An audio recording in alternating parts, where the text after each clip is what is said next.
Hello, welcome back to খেলো Bangla channel. আজকের ভিডিওতে থাকছে ইস্ট বেঙ্গল টিম মোহামেডানের সঙ্গে যে ম্যাচ খেলতে চলেছে তার আগে কিন্তু বিপাকে পড়েছে। কি সেই বিপাকে পড়েছে সেই খবর জানাবো আজকের এই ভিডিওতে। আর জানাবো নর্থ ইস্টের আলাদিন এজারে কিন্তু আবারও একটা রেকর্ড করে ফেললেন। থাকছে খেলার আরও আপডেট খবর। তার আগে প্রতিদিনের মতো বলবো, খেলার আপডেট খবর পাওয়ার জন্য আমাদের চ্যানেলটিকে সাবস্ক্রাইব করতে একদম ভুলো না। তো চলো শুরু করছি আজকের প্রথম খবর। প্রথম খবরটি শুরু করছি আই লিগের আপডেট নিয়ে, যেখানে আই লিগের গতকালকে একটি ম্যাচ হয়ে গেছে ডেম্পো ভার্সেস নামদারি এফসি। আর এই ম্যাচটি কিন্তু 2-2 গোলে ড্র হয়েছে। আর এই মুহূর্তে যদি পয়েন্ট তালিকা বলি, টপ 5খানা টিম আই লিগের 1 নম্বরে চার্চিল ব্রাদার্স রয়েছে 14 ম্যাচে 27, 2 নম্বর স্থানে রয়েছে নামদারি 14 ম্যাচে 25, 3 নম্বর স্থানে যথারীতি রয়েছে ইন্টার কাশি, 4 নম্বরে রয়েছে রিয়াল কাশ্মীর, আর 5 নম্বর স্থানে রয়েছে কিন্তু রাজস্থান এফসি। এরপরে যে খবরটি বলবো আইএসএল এর খবর। আইএসএল এ কিন্তু গতকালকে একটা হাই ভোল্টেজ ম্যাচ হয়ে গেছে, যেখানে জামশেদপুর এফসি অনেকদিন আগেই কিন্তু শিল্ডের দাবিদার থেকে কিন্তু ছিটকে গেছে। এই মুহূর্তে যা সম্ভাবনা, মোহনবাগান সুপার জায়েন্ট ছাড়া আর কেউ কিন্তু শিল্ড পাচ্ছে না।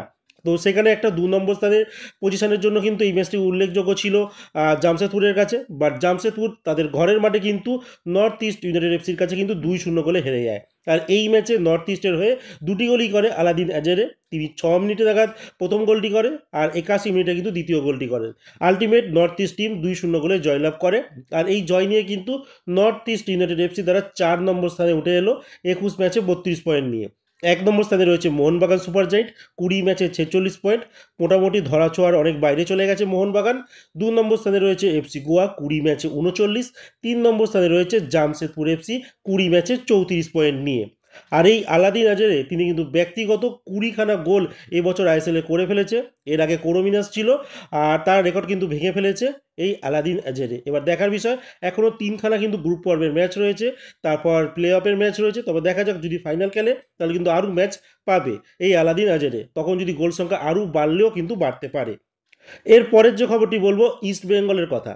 ইস্ট বেঙ্গল টিমের রবিবার দিকে খেলা রয়েছে মিনি ডার্বি মোহামেডান স্পোর্টিংয়ের সঙ্গে। আর এই ম্যাচের আগে কিন্তু ইস্ট বেঙ্গল টিম প্রতি ম্যাচের মতো, মানে এবছরের প্রতি ম্যাচের মতো কিন্তু বিপাকে রয়েছে। লাস্ট ম্যাচে লালচুকনুঙ্গাল লাল কার্ড দেখে মাঠের বাইরে চলে গিয়েছিল। আর এই মুহূর্তে ইস্ট বেঙ্গলে কিন্তু সেন্ট্রাল ব্যাক পজিশনে আনোয়ার আলী ছাড়া আর তেমন কোনো খেলোয়াড় নেই। জানো, হিজাজি মেহের কিন্তু বাদ হয়ে গেছে। হেক্টর রুটসে তার চোট রয়েছে, তিনি আদৌ খেলতে পারবেন কিনা এই নিয়ে এখনও সংশয় রয়েছে। এখনও রিপোর্ট অনুযায়ী শনিবারের আগে কিন্তু কিছু বলা যাচ্ছে না। জিকস্যান সিংয়েরও কিন্তু চোট রয়েছে, গ্রেড 1 যা শোনা যাচ্ছে। 3 সপ্তাহ মতো তাকে ফাইনালি মাঠের বাইরে থাকতে পারে, হতে পারে। তো আপাতত তারও কিন্তু কোনো নিশ্চয়তা নেই তিনিও আদৌ খেলবেন কিনা। এরপরে রইল চাকু মান্ডি। এবার হয়তো চাকু মান্ডিকে কোচ বাধ্য হয়েই নামাতে হতে পারে, বাট চাকু মান্ডি একদম ফিট প্লেয়ার, বাংলার একজন খেলোয়াড়, দারুণ খেলছে। দেখা যাক, এরম মঞ্চে ছোটো ছোটো খেলোয়াড়রা যখন চান্স পায় তখন কিন্তু তারা জ্বলে উঠে। যদি চান্স পায় কেমন খেলে সেটাই দেখার। এছাড়া রাকিব, প্রভাত লাগরা তো ইস্টবেঙ্গল অবভিয়াসলি খেলবে, তারা মোটামুটি ফিট। আর সাউল কেসপোর কথা যদি বলি, সাউল কেসপোর লাস্ট ম্যাচে কিন্তু যেমন পারফরমেন্স করেছে, একদম জঘন্য পারফরমেন্স দিয়েছে। এবার কোচ হয়তো তাকে রিস্ক নেবে না খেলানো। আর সৌভিক চক্রবর্তী কিন্তু কাঠ সমস্যায় লাস্ট ম্যাচ খেলতে পারেনি। এই ম্যাচে কিন্তু সৌভিক চক্রবর্তী আবারও ফিরতে চলেছে। তো সৌভিক মাঠে কিন্তু নেতৃত্ব দেবে, সেই নিয়ে কোনো চিন্তা নেই। রিচার্ড সেলিসকে নিয়ে কিন্তু চিন্তা আছে, তার একখানা চোট রেখেছে। এবার তিনিও আদৌ খেলতে পারবেন কিনা সেই নিয়ে সমস্যা রয়েছে। তিনি যদি না খেলেন তাহলে হয়তো নন্দা কুমারকে খেলানো হতে পারে তার জায়গায়।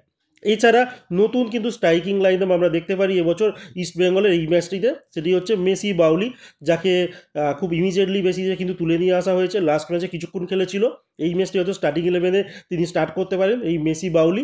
আর এছাড়াও দিয়ামান্তাকোসও কিন্তু হতে পারে। তো দিয়ামান্তাকোস এই বছর একদম জঘন্য পারফরমেন্স করেছে। আইএসএলে এখনও অবধি মাত্র 3খানা গোল করেছে ইস্ট বেঙ্গলের হয়ে এই বছর। এবার দেখার বিষয় যে ম্যাচটিতে, মানে মিনি ডার্বিতে কেমন তিনি পারফরমেন্স করে। উল্টো দিকে মোহামেডান স্পোর্টিং স্যালারি ইস্যু নিয়ে কিন্তু চলছে এখনও।